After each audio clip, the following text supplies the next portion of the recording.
pagpay sa ato ang tanan.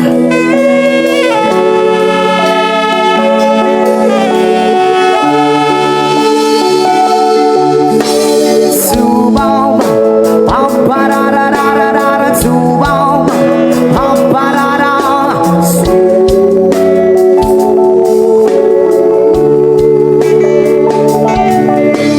Subaw, pampararararara, subaw, pamparara.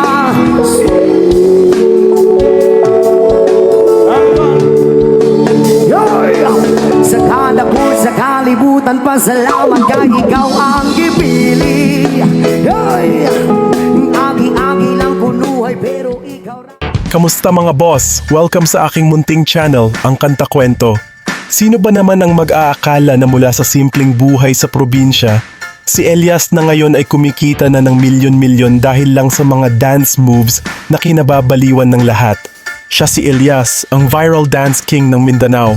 Hindi lang siya dancer, kundi isa ring vlogger, singer at performer. Ngayon kahit saan siya magpunta, pinipilahan siya ng mga tao. Sa tinatamasang kasikatan, hindi mo maiwasang mapatanong, magkano na nga ba ang kinikita ni Elias JTV ngayon? Nako, maghanda ka kasi ang sagot dito, mapapasana all ka na lang talaga.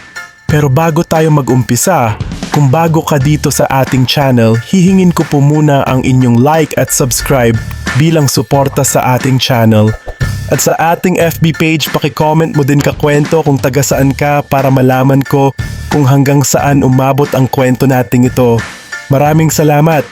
Si Elias Lintukan, mas kilala bilang Elias JTV, ay isang content creator, lokalista, at online personality na galing sa Magpet, North Cotabato. Bata pa lang tumutulong na siya sa bukid kasama ang kanyang ama sa rubber farm, habang nangangarap na balang araw ay maging performer. Ngayon natupad na ang kanyang pangarap. Sumikat siya sa social media dahil sa kanyang unique dance moves na inspired mismo sa kanilang hanap buhay, ang pagpuputol ng dagta mula sa rubber tree. Baka nga napadaan na siya sa feed mo at napanood mo na siya. Mula sa simpleng probinsyano na mahilig kumanta at sumayaw, ngayon ay isa na siyang superstar performer na kinababaliwan ng fans. Pero gaano na nga ba siya kasikat? Sa online world, may 5.6 million followers na siya sa Facebook at 1.8 million followers sa TikTok. Uhahay! Ganun lang ang buhay, laban lang kat kulang kalaban. Hoy! Sikat na sikat siya sa social media. Kaya naman ang tanong, magkano na nga ba ang kinikita niya? Tara compute natin.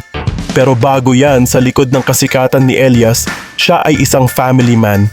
Lumaki siyang hiwalay sa kanyang ina na isang OFW sa Bahrain, kaya laking lolo at lola siya. Ngayon may sarili na rin siyang pamilya. Sorry sa mga umaasang single siya dahil taken na siya ni Abigail at may baby na silang si Apollo. Kahit gaano siya ka-busy bilang performer, hindi pa rin niya kinakalimutan ang pinagmulan. Kapag may oras, bumabalik siya sa Magpet upang tumulong sa bukid at ibahagi ang tagumpay sa pamilya. Ngayon, tungkol naman sa estimated income ni Elias online. Sa Facebook pa lang, umabot ng 360 million views ang kanyang videos sa loob ng 3 buwan. Gamit ang average Facebook monetization rate na $50 per million views, kumita siya ng $18,000 nitong 3 buwan. Kapag kinonvert sa peso, nasa 1,026,000 pesos yan. Yan palang Facebook, paano pa kaya yung ibang social media platforms niya? Take note, approximation lang ito. Maaaring mas malaki o mas mababa ang kinita niya. Sa bawat sayaw at kanta niya, may katapat na malaking kita online. Dahil sikat at in demand si Elias, lagi siyang iniimbitahan sa iba't ibang fiesta at probinsya. Nagkalat online yung mga video na dinudumog siya ng fans. Kaya ang tanong, magkano kaya ang talent fee niya kada event? Ayon sa ating source, nasa 100,000 to 120,000 pesos kada guesting o performance niya. Kung may 10 events siya sa isang buwan, maaari siyang kumita ng 1 million to 1.5 million pesos buwan-buwan.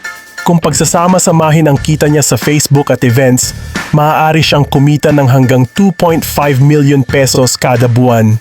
Wow, sino mag-aakala na mula sa simpleng buhay sa probinsya, ngayon ay milyonaryo na si Elias? Mula sa pagsasaka ng rubber tree hanggang sa pagsayaw sa mga pinakamalalaking fiesta sa Mindanao, grabe ang transformation ni Elias JTV. Sa kita niyang milyon-milyon per month, walang duda, sulit ang kanyang sipag at tiyaga. Ikaw, kung bibigyan ka ng chance na sumikat online, anong talent mo ang ipapakita? Tara, pag-usapan natin yan sa comment section mga kakwento. At kung may gusto ka pang kwento ikwento natin ay i-comment mo lang yan mga kakwento. At muli, kung bago ka dito sa ating channel, hihingin ko po muna ang inyong like at subscribe bilang suporta sa ating channel. At sa ating FB page, paki-comment mo din kakwento kung taga saan ka para malaman ko kung hanggang saan umabot ang kwento nating ito. Maraming salamat. Sana mga kakwento ay mag-join kayo sa ating membership. Ito'y 25 pesos lamang upang ma-access nyo ang ating mga special emoji para sa comment section at mga early access sa ating mga content at marami pang iba. Salamat na agad mga kakwento, salamat sa pagsama sa akin hanggang dito sa dulo ng ating kwento. Muli, ito ang kanta-kwento na nagsasabing, mabuhay ang talentong Pilipino. Maraming salamat sa tanan sa pag-usap. Isa ka syagit mga gibang biyan! Subaw, pampararararara, subaw, pamparara,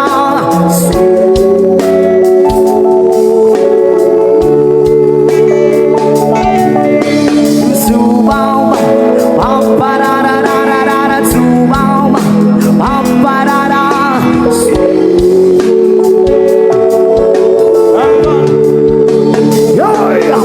Sa kada po sa kalibutan, pasalamat ka, ikaw ang gipili. Agi-agi lang kunuhay, pero ikaw rani ay ang ginili.